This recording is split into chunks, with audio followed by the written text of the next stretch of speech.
What's new here in my studio is the M Audio Code 61. I have been using it for the past several days, and so far I enjoy it quite a bit.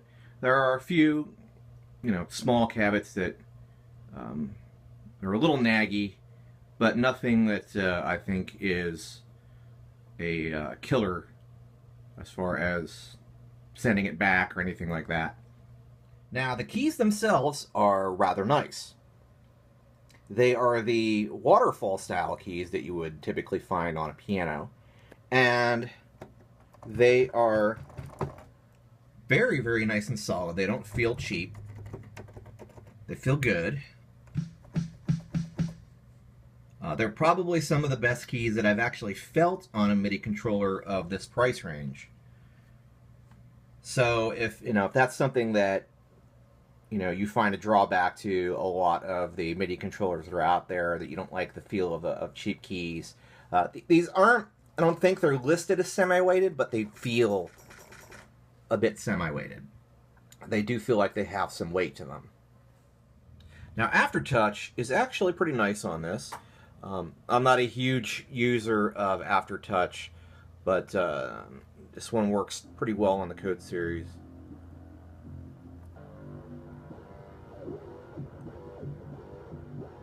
Seems to be fairly sensitive.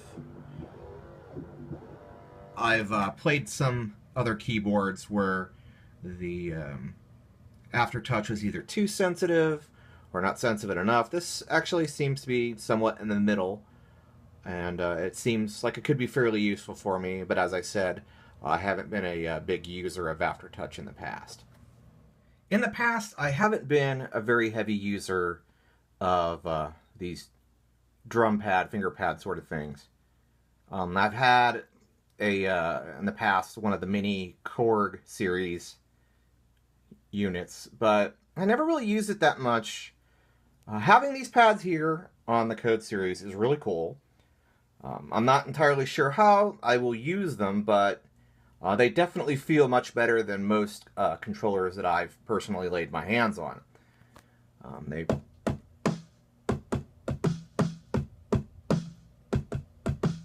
They feel good. They're nice and solid. They're not squishy. They're very responsive. The backlit lights, you can change the color on to various different things, which is kind of cool. The faders and the rotary encoders are pretty nice. They feel fairly solid, just like everything else on the controller. The transport buttons are quite nice. They've got more of a softer feel to them than the clicky style buttons that are on the rest of the controller.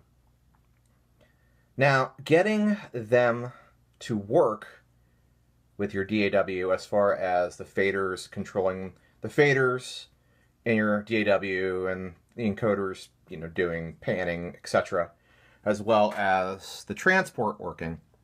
Getting that set up out of the box is not very intuitive. The manual doesn't really explain it, and M Audio's website, at least at the time that I got the unit, had some incorrect information on how to get it set up, or just lacked information in general, depending on the DAW that you use. Now, as far as the coloring goes, the backlit coloring on everything, you can change the colors on most controls. These buttons here can change color. If I scroll through the presets, you can see some of the colors change. You can customize that to whatever you'd like. And if you switch it from Mackie mode to one of the other modes, which is like MIDI mode, you can see the different colors there. Yeah, you got Mackie, HID, and MIDI. The XY pad has several different modes. You can use it in MIDI mode, which is fairly typical. You can, control whatever options that you want on the X and Y axis separately. What's kind of cool is that you can change the modes separately on the X or Y axis. So it also has note mode, HID, and MIDI mode, of course.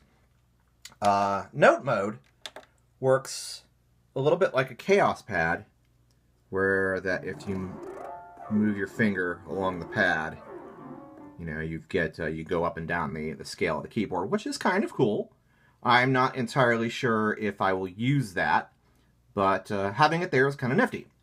The HID mode lets you control the cursor on your screen, which is also rather cool.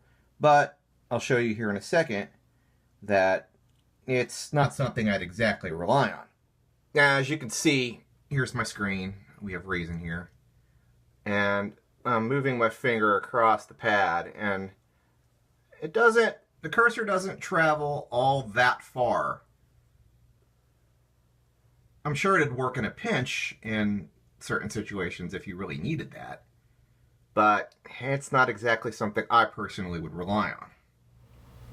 Okay, here is the preferences for keyboards and control surfaces in Reason. You see that I have my Behringer BCF 2000 set up.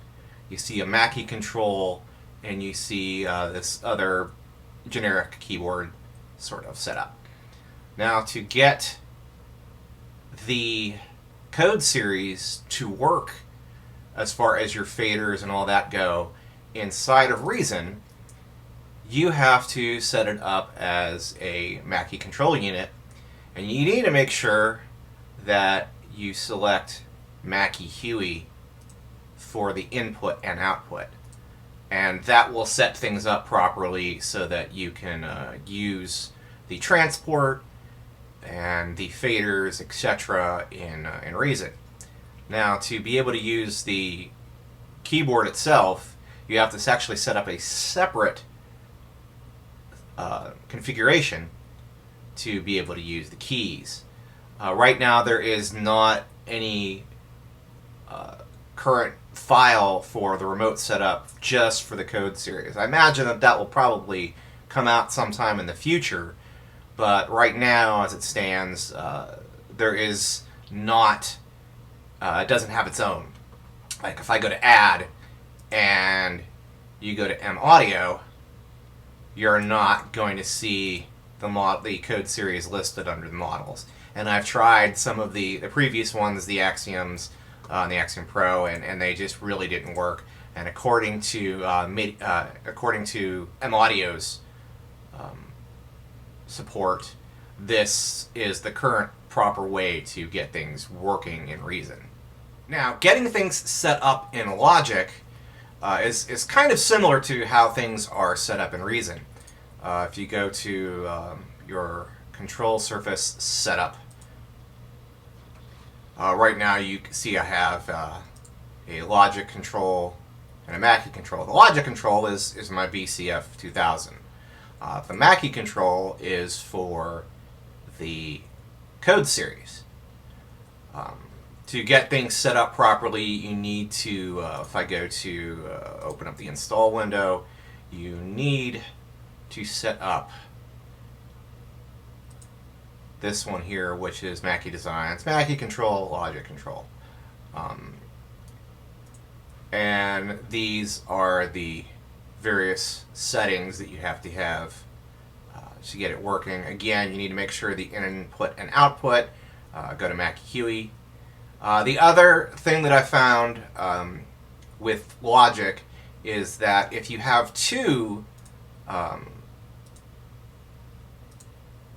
of these Logic control units, it's only going to let you control the faders and the transport with the one that is all the way on the left.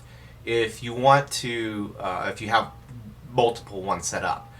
So if I wanted to use the code series, my Code 61, to control the faders and the transport, I would actually have to move it over like that, and then it would be able to control it, and then this would actually lose control of the faders unless I, again, switch it back. Well, thanks for watching this video on the Code 61. This is the first kind of review that I've done like this, and maybe I'll do more in the future. But guess we'll have to see. Again, thanks for watching, and we'll see you soon. Awesome!